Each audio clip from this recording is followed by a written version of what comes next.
the main use case for quarries that I see is basically allowing you to stem through joints.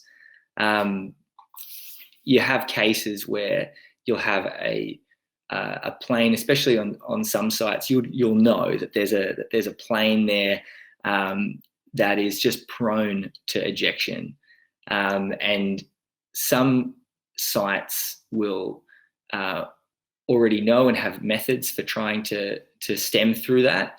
And some sites, it might be more variable. You might miss things, and you might end up just having a site where you hopefully is further from houses and from anything else, where you just end up having a lot more ejection incidents and gas escape incidents. And Strayos and this kind of Rock Mass AI crack detection can definitely help in both of these situations. If you basically have a joint plane, you know where it is, you can adjust loading in those holes to put stemming through that section. And that prevents then, when you blast, those gases from escaping out the face.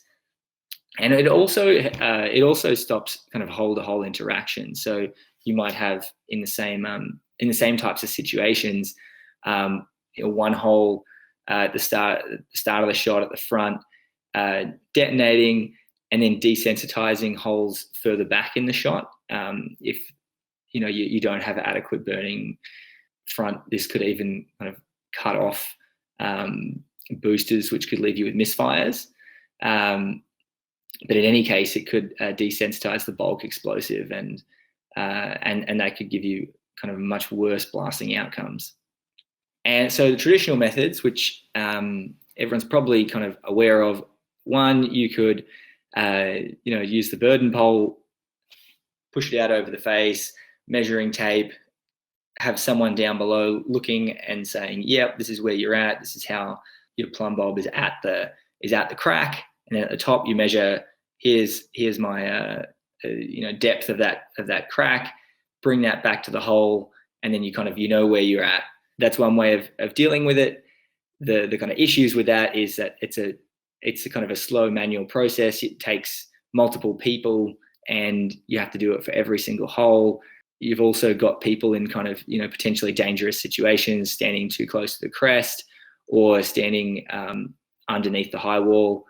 And lastly, it's still subjective. You're still relying on a person at the bottom to kind of tell you when it's at the right height. So there is it's not a perfect solution. And with lasers on the right-hand side, if you are shooting in kind of a seam, and with a 2D laser, you'd still need two people, someone at the top over the hole, who's basically holding up the reflector, and then basically allowing you to calibrate how deep that crack is. Still a manual process with multiple people involved. It's an extra step that you have to take on site. That's time that you could spend loading, basically. Then it's time that you could spend laying out, designing your blast. Then the other option is 3D laser, kind of shooting in the crack when you do your design. That's a slightly faster, but you're still kind of manually shooting it in. You have to know where it is. You have to be able to look through that site and pick it up, which if you have one crack that could be that's very obvious, then it can work, but it's still subjective. And if you have multiple cracks, then that can be more difficult. Also, it gets very difficult if you have a corner and you have to shoot kind of around a corner. So that's kind of like what you can do with traditional methods, and why those can be challenging, time-consuming, kind of less safe in some circumstances.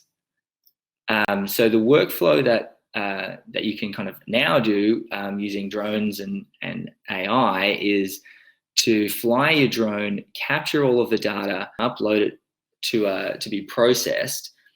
You have your 3D kind of model of the face. What you'll basically immediately get this view of where all of those cracks are along the face, around any corners, and you'll be able to optionally, if you have a smart drill, import measure while drilling data on top of that. What that will allow you then to do is basically marry up your measure while drilling data with your kind of crack detection data from the face, so that you can kind of pick up key signatures in the measure while drilling data that kind of give away when when they're intersecting that crack. And that can then allow you to not just know on the face where that crack is, but get a view of, you know, what that plane is doing throughout the body of your shot. So that's a really good one for kind of creating a really holistic kind of mapping of planes subsurface in your shots. What you can then do is basically produce reports that can show that per hole. So you'll be in the field when you're loading, and you'll know this is my hole number 6, and at depth of I'm going to use meters because it seems like we've got people from all over the world. Depth of 5 meters, say. I've got on my face hole, I can see there's a crack here, lines up with a few red lines in my measure while drilling data. So I'm pretty sure that this is the zone I should stem through. Probably stem through an extra half meter on either side of that as well, to make sure that I've really nailed it and really avoided that joint plane. And I can even see, I can print that out. So in the field, I know that that's where that zone is. And then I can even see for the holes behind that as well, that's where I need to stem through. Maybe it's at 7 meters behind, because I saw my crack on the face was at 5 meters, picked up the measure while drilling data at 6 meters. So I know the one behind it has that joint plane at roughly 7 meters of depth. So that's kind of the cool new opportunities for using this in the quarry use cases. Basically giving you more safety, because you know where your cracks are, you know where your joint planes are, and also more safety in the process for finding them.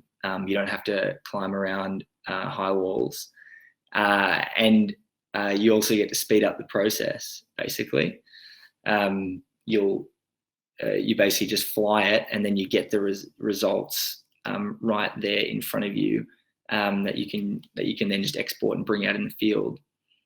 And lastly, your performance should improve, because, as you said at the beginning, you won't have as many issues losing energy out the face, or potentially desensitizing other columns in the blast behind you.